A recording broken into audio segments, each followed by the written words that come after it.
Hello everyone and welcome back to Lucky Loaders 15, where I'll be giving you 6 selections for tomorrow's racing. Now before we get into them, quickly want to apologise for not doing a video on here over the last few days.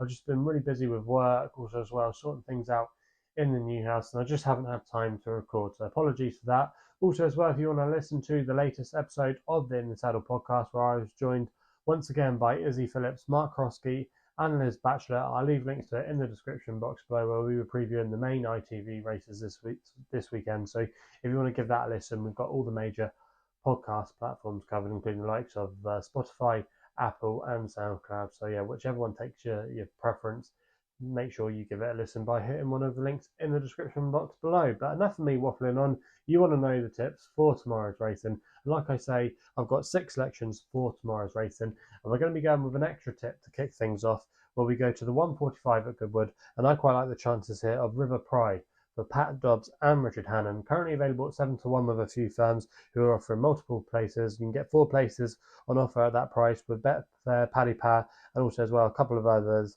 Like I say, I'm going to recommend a 0.5 each way selection here. Now this horse, River Pride, I think it's quite an interesting one. Now, if you actually follow my Twitter feed at LuckyLoaded15, you might have seen me last weekend put up River Pride each way, and she ran a really good race to finish second at Newmarket. That was against some useful sprinters, including the likes of Harry 3 that won that race. I think that's a race that could work out quite well. That was over 6 furlongs, and I just think she just was found for a bit of toe. And I think step up in trip to 7 furlongs will suit her again. It's interesting as well that Richard Hannon is taking on the Colts, considering she is a filly. So I think she could be a horse that might be a black type filly later on down the line. She might be able to pick up a listed race or something. But I think there's a lot of potential with her. She won't mind a little bit of ease in the ground as well. Currently soft ground at Goodwood. It probably will ease out a little bit, but it'll probably be on the slow side at Good come racing tomorrow. But she does have a little bit of form behind the likes of Wild Beauty and a couple of other decent horses. So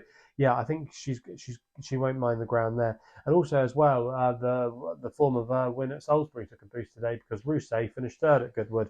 So yeah, there was a lot to like about that run. I bought 7-1. I thought she'll be there or thereabouts. She'll probably be ridden handy, not too far off the pace. And I think this horse has got a very good chance of going close in that race at Goodwood tomorrow. So that's why she is going to be my first selection of the day. We then go to Haydock to the 238, and this is where my next best is going to be coming here, and that is Mighty Ulysses for Benoit Delaceyette. He's claiming 5 here after recently riding out a £7 claim for John and Fady Gosden. Currently available at 13-8 with a few firms at the time of recording. Going to recommend a 1-point win bet here. Now this horse, Mighty Ulysses, I think you just put a line through his latest run when he ran in the Derby trial there and the Blue Ribbon Stakes. I just think he didn't like the track at all, and he probably didn't stay the trip. He travelled into the race very well, but he just didn't find in the last couple of furlongs. He's stepping back in trip tomorrow to a mile, which I think will suit him. I think he could be a good miler this season, and I think also as well back into handicap, it is a good ploy here by the Gosdens. They've done it in the past with classy horses. He's running off a mark of 101 here, but Benoit Delaceyette won on him last time out at Newmarket. I should have said the Epsom run was 2 runs ago.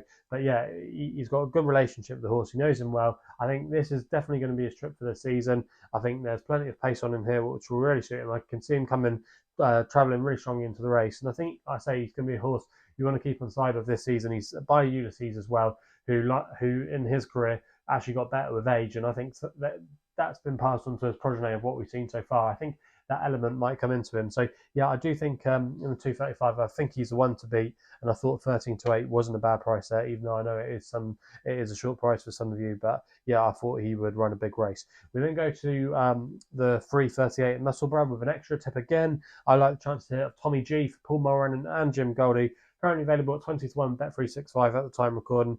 Now this horse is now £2 below his last winning mark, but I think he actually ran better than the bare form suggests when he finished 5th at Ayr last time out. He's a horse that was coming with a late run, and he just never got the gaps, and he suffered a little bit of interference. I think if he got a clear run that day, he definitely would have been threatening the places at least. And the handicap has done him favour by nudging him £2, down a couple of pounds. Like I say, he's £2 below his last winning mark, but it's this time last year he was able to take advantage of a good mark, and then he went on a little bit of a roll. He's a previous course and distance winner. I think the jockey picking of Paul Mulrennan is definitely a positive. Jim Goldie, when he books him, normally means business, and I didn't think this was a particularly strong race for the grade. And on his day, Tommy G can be a classy horse, and I thought 20-1 there. I thought that was too big a price for him, and that's why he's going to be my selection in the 3:38 at Musselburgh. We then go to my long shot of the day, which runs in the 3:35 at Haydock, the feature race there, the Group 2 Temple Stakes. I'm going to take a chance here with Mondammej each way for Cam Hardy and Anthony Britton. Currently available at 50-1 with a few firms who offer him 4 places, including the likes of Betfair and Boylesports. This horse, Mondammej, he's obviously got plenty to find on the ratings, and Winter Power does deserve to be favourite, but all her best forms come at York, and I just want to take her on first time out, and I just think there is going to be a lot of pace on in here, and it could just set up for the closers. And Mondammej likes a good run, fast race.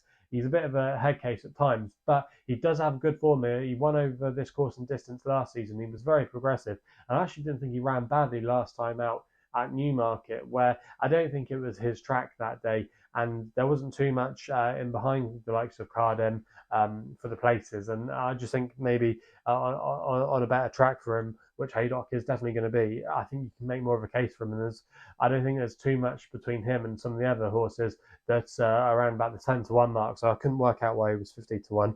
And for me, I thought you couldn't rule him out of maybe sneaking into the place. And at 50-1, I didn't think he was a bad each way bet there. We then go to my nap of the day, which races in the 4 o'clock at Goodwood. You might have heard me talk about this horse on the In the Saddle podcast, and that is Hyanna for George Adobe, claiming free, riding for Eve Johnson Horton here.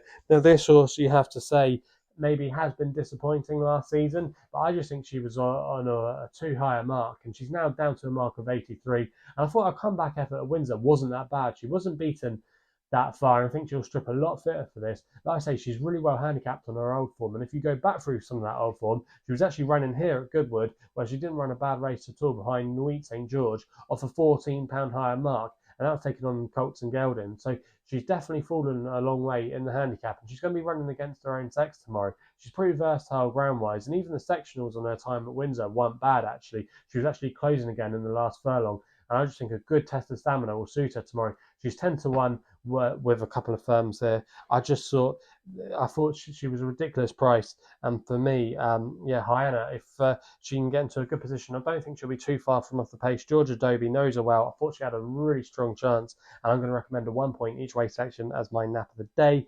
We then go to the 4:30 at Curragh with the last selection, Isle of Sark here for Jake Cohen and Joseph O'Brien. Currently available at 10-1. 5 places, William Hill offering that price. Now, I'm going to recommend a 0.5 each way selection here. Now, this horse, Isle of Sark, is actually quite an interesting horse. He's actually quite a lightly raced, but he is going to be making his handicap debut tomorrow. And actually, I think this isn't a particularly strong handicap to be making his handicap debut in. Jake Curtin claiming that 7, which is going to help. He's off a mark of 97, but some of his form last season behind the likes of Earlswood, I think he could be thrown in quite nicely here. His run last time at Dundalk wasn't bad when he finished second.